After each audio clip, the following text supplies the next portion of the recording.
American President Joe Biden and his administration pull out all the stops for Philippine President Ferdinand Marcos Jr., who's here on an official working visit. Biden hosts Marcos at the White House for a bilateral meeting. Welcome back to the White House. We're talking the way over. Marcos then has Secretary of State Antony Blinken as a dinner guest, has breakfast with former Malacanang visitor U.S. Vice President Kamala Harris, gets use of Blair House, the U.S. President's guest house, and becomes the first head of state to get full military honors at the Pentagon under the Biden administration. But why? This is President Marcos's second visit to the United States and his second bilateral meeting with President Joe Biden, and Marcos hasn't even been in office for more than a year. It's a sharp change from U.S. and Philippine relations under former President Rodrigo Duterte, who once threatened to end economic, defense, and political ties with the United States. Manila's longest treaty ally, the MDT, or the Mutual Defense Treaty, is over 70 years old. A lot of things have changed, especially in the Asia-Pacific since. President Marcos has said himself that the region may be the most volatile in terms of geopolitics. And this is how we can understand this trip a little better. The President and I have In speeches and different engagements, both American and Filipino officials point out the close ties of the two countries and just how important an ally they are to each other. This goes beyond rhetoric. I think that that has given us the very attractive opportunity to continue to strengthen the relations between the two countries in the context of all of the difficulties and complexities, the rising tensions in our region of the world. And once again, we turn to our American partners. You are our only treaty partners in the world. And it is natural, after all the different cycles, as in any friendship. But I was telling Secretary Blinken yesterday that like any friendship, we go through many cycles, and I think this is an upside now to that cycle.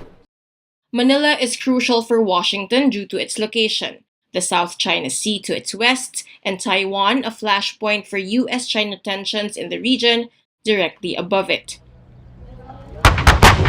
The Philippines' military bases are key for the Western superpower should underlying tensions blow up in the Indo-Pacific, according to Southeast Asia expert Brian Harding.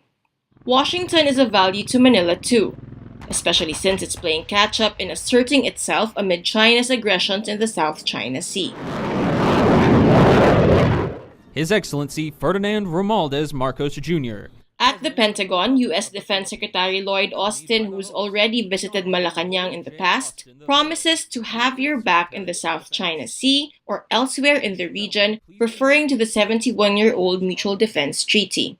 More concrete commitments are also made, nearly all of them related to China and the South China Sea. A promise to help boost the Philippine military and Coast Guard's assets to better patrol the South China Sea, the creation of new bilateral defense guidelines, a vow to swiftly operationalize the 4 new Philippine military bases that the U.S. now has access to, cooperation with other regional allies, Australia and Japan for instance, over shared values such as the rule of law, freedom of the seas, and respect for territorial sovereignty.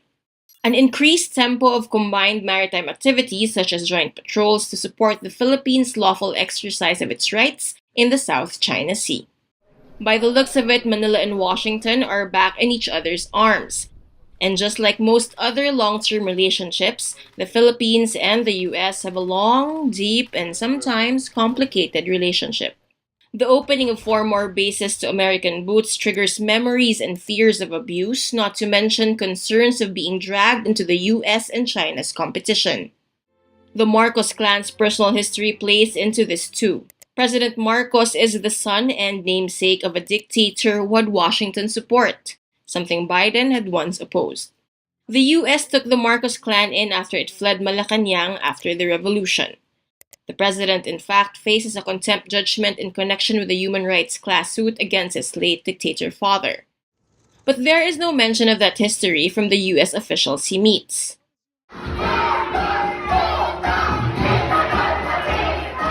although some activists make sure to remind him that he is not welcome. The visit marks the completion of a pivot back to the US under Marcos. Our role as partners in the world, in our worldview of what we are hoping for the future of peace, not only in the Asia-Pacific and in the Pacific region, but in the whole world. So thank you once again. But where is the alliance now headed? Bea Rappler, Washington, D.C.